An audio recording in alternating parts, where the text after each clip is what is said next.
Malir express पे public private partnership की बुनियाद पे ये मंसूबा लाया गया है। और इस मंसूबे में ख़ास बात यह है कि सिंध गवर्नमेंट की किसी किस्म की कोई जिम्मेदारी 25 साल तक नहीं होगी। 25 साल तक इस सड़क को मेंटेन रखना, ऑपरेशनल रखना ठेकेदार की जिम्मेदारी है। ठेकेदार थ्रू बैंक अपने फाइनेंस से ये कंस्ट्रक्ट कर रहा है। सिंध गवर्नमेंट सिर्फ लैंड एक्वायरिंग या रीलोकेशन ऑफ यूटिलिटीज़ में इन्वॉल्व है, जो वो खासी जिम्मेदारी के साथ कर रहे हैं। और ये मंसूबा अब तो तकमील के करीब पहुंचा हुआ है। ये जो आजकल र्यूमर जो रेंज के बाद उड़ी है, बेसिकली देखें, मलिर एक्सप्रेस वे के दो सेगमेंट जिनका इफ्तिताह हुआ। पहले सेगमेंट का इफ्तिताह जनाब बिलावल भुट्टो साहब ने किया था। वो सेगमेंट जाम सादिक ब्रिज से स्टार्ट होके ड्रिक कॉलोनी तक का था, जो अभी भी ऑपरेशनल है। गाड़ी आ रही भी हैं, जा रही भी हैं, आप जाके देख सकते हैं। दूसरा सेगमेंट मुराद अली शाह साहब ने, वज़ीर आला सिंध, उन्होंने इफ्तिताह किया था। वो अप टू कायदाबाद है, वो भी ऑपरेशनल है। और यानी जिस चीज़ को ऑपरेशनल डिक्लेयर किया वो स्टिल ऑपरेशनल है।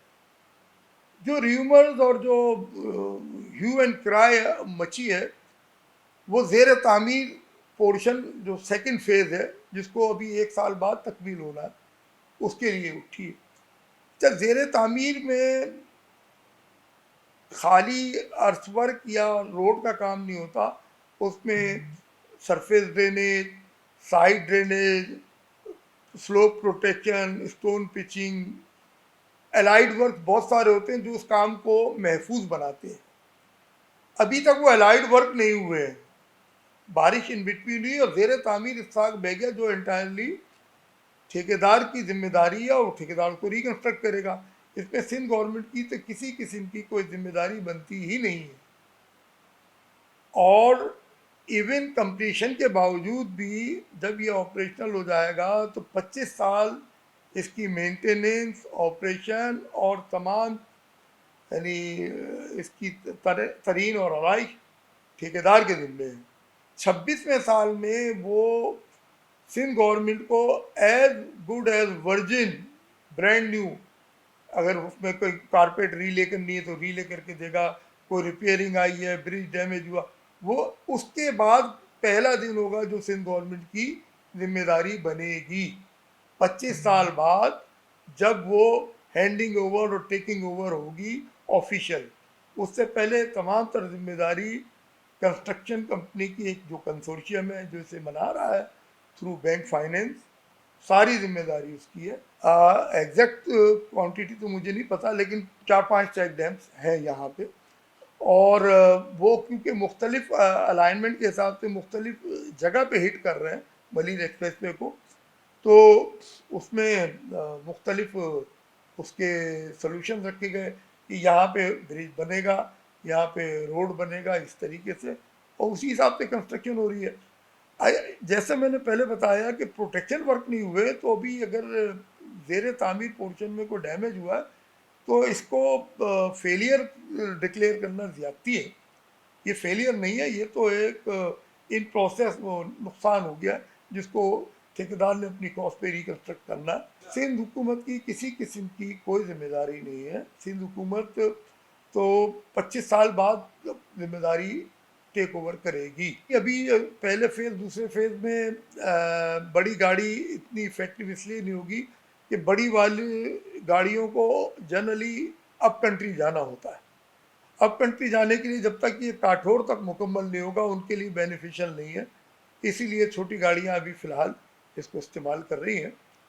और इन छोटी गाड़ी वालों को भी, अगर आप डिफेंस फेज़ 7 या फेज़ 8 में रहते हो और आपको एयरपोर्ट जाना हो, तो बजाय इसके कि आप गोरा कब्रिस्तान और स्टार गेट और बलोच कॉलोनी कंजेशन में जाओ, ये 10 मिनट में आपको शाह फैसल इंटरचेंज पे पहुंचा देती है और 5-10 मिनट ब्रिक कॉलोनी से निकल के एयरपोर्ट का फ़ायदा है। कायदाबाद जो फैक्ट्री एरिया पोर्ट कासिम पे, वो फैक्ट्री ओनर जो डिफेंस में रहते हैं उनको डायरेक्ट रूट मिला कायदाबाद से उतर के, वो अपने पोर्ट कासिम और स्टील मिल की तरफ आसानी से निकल जाती है। इसकी भी रिवाइज कॉस्ट कैलकुलेट हो रही है। ओरिजिनली ये जो 18 अरब की कंस्ट्रक्शन कॉस्ट थी, 24 अरब का ये मंसूबा था। और इंशाल्लाह ये जब तक तकमील होगा ये अपनी कॉस्ट रिकवर कर चुका होगा। इसमें 25 साल तक वो कंपनी वसूल करेगी और उसमें फिर एक सर्टेन मैकेनिज्म है डिस्ट्रीब्यूशन का। कुछ पोर्शन सिंध गवर्नमेंट का है, कुछ बैंक का है, कुछ ओनर का है, कुछ स्टेक और होल्डर्स हैं, तो सब में डिस्ट्रीब्यूट होके वो देखिए। ये बड़े हाईवे नहीं, इसको हम कहते हैं कंट्रोल एग्जिट हाईवे, जिसमें हर जगह से गाड़ी नहीं चल रही, सिर्फ इंटरचेंजेस से चल रही है।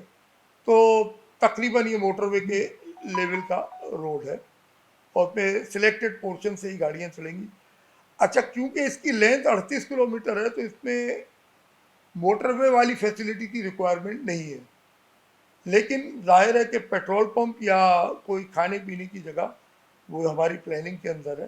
तो वंस ये कंप्लीट होगा तो तमाम चीज़ें भी इंशाल्लाह उसमें इंट्रोड्यूस हो जाएंगी। ये मलीर एक्सप्रेसवे का जो बंद है, उसी बंद रोड पे हमने इसको डिज़ाइन किया था। अब वो बंद रोड जो है वो, क्योंकि वो हाईवे की रिक्वायरमेंट जो कर्व और स्लोप्स होते हैं, वो पहले जो बंद बना हुआ था वो तो रिवर की एजेस को प्रोटेक्ट करने के लिए। ये अब हाईवे, तो हाईवे की डिज़ाइनिंग के हिसाब से इसको एडजस्ट किया गया और इसमें स्मूथ कर्व, ताकि गाड़ी सेफ अपना राइड करे। और तमाम ये पैरेलल टू दी दरिया है, तो इसमें ब्रिजेस वहाँ पे बन रहे हैं जहाँ पे क्रॉस में कोई हमें रोड या नाला या कोई चीज़ दरिया को क्रॉस कर रही है, तो उसको अकोमोडेट करने के लिए मरीर एक्सप्रेसवे के नीचे ब्रिज बनाए गए। हैवी ट्रैफिक इंशाल्लाह जब ये काठोर तक ओपन होगा तो हैवी ट्रैफिक वाले खुद शौक से इस मोटरवे पे चढ़ा करेंगे, क्योंकि अगर कोई लांडी या कोरंगी इंडस्ट्रियल एरिया से चढ़ता है और काठोर तक निकल जाता है तो उसको ना सुराग गोड जाना पड़ेगा, ना आल आसिफ स्क्वायर और वो जो बस स्टैंड वाली कंजेशन, और प्लस यहाँ से गोरा कब्रिस्तान और सुपर हाईवे तक जाने का तमाम टाइम और डीजल उनका बचेगा। वो खुद शौक से हमारे मोटरवे पे चढ़ेंगे और इसको इस्तेमाल करेंगे, और इंशाल्लाह जो टोल हमने मुख्तस किया है उसको देते हुए भी खुश होंगे, क्योंकि उससे ज़्यादा की उनको बचत हो।